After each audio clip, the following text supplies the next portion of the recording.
So yes, the Nintendo Switch 2 has been revealed and I'm not interested. However, I made a few hypothetical statements about the console when we were still, exploring what it would look like. One of them was backward compatibility, which we now know to an extent. I think they put a big caveat there. You have to go read the fine print as to how they're going to support backward compatibility and also the power performance of the console itself. I remember saying that if the Switch console was even going to be close by any means or any measure to the PS4, then Nintendo was going to be in a really strange place. But if it wasn't, then the console was going to also filter out possible third-party interference into Nintendo's ecosystem. Let's talk about Nintendo for a short minute, because for some reason, a lot of people don't really understand how fortunate this company is. And I don't know if it was by design or if it was just by sheer happenstance that they happened to make a Switch console that was just good enough to run their games, but also poor enough to filter out other games from other developers in the third-party scene. Now, here's the thing. I've mentioned this before, that one market factor that really does, in a sense, put Xbox and PlayStation in this position where they are is the presence of the live service games from a third-party perspective, number one. Number two, also the single-player games from the third-party perspective.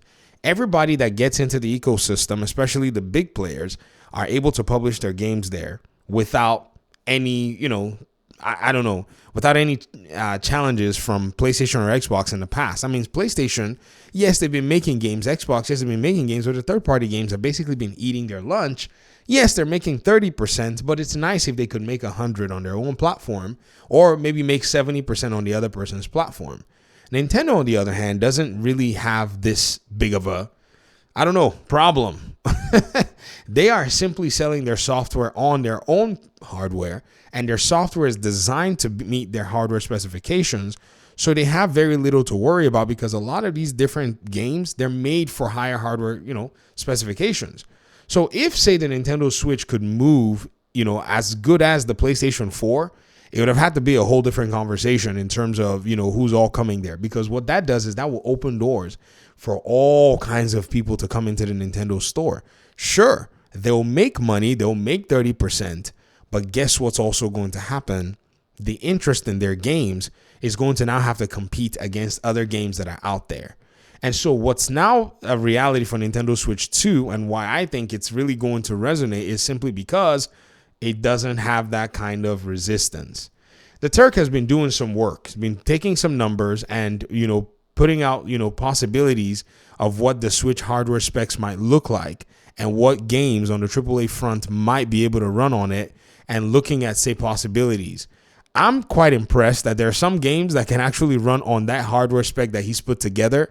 And if it's anything closer to Nintendo Switch, you're going to, yes, see some third-party games quickly make their way to the Nintendo Switch 2 and capitalize on the wave of games that are pretty much going to be going, on that platform. However, there are just some games that will not be able to do it unless, of course, the developers sit there and iron out, say, the performance metrics in terms of the way they go ahead and optimize their titles for the Switch platform. But here's something, too, that I think is also a kind of a double-edged sword. Even though the Switch, 2 right now is not at the performance level for some of these new, AAA games in today's day and age, one thing that you can be certain, though, is even its improved performance is still going to be attractive to a lot of other developers. Yes, there are many of them, but at least some of them would be happy to take that, opportunity and take that risk to try to at least get into the new console. This puts Nintendo in a really strange position at the end of the day. Regardless of what anybody says, you really have to go ahead and consider it because you can't put Nintendo in a position where you're just saying that they're just going to be untouchable for the longest time. Other games can be interesting, especially across the board to what kinds of players will play on the Nintendo Switch. I mean, think about Koei Tecmo. Think about some of these other companies that are able to make some of the games that people usually play on the Nintendo Switch. In fact, just think about, even the game Power World by Pocket Pair, them coming out and actually bringing out a game like that, even though, yes, the game might not be allowed to even be on the Nintendo Switch, that already brings in a very interesting dynamic for the Nintendo Switch.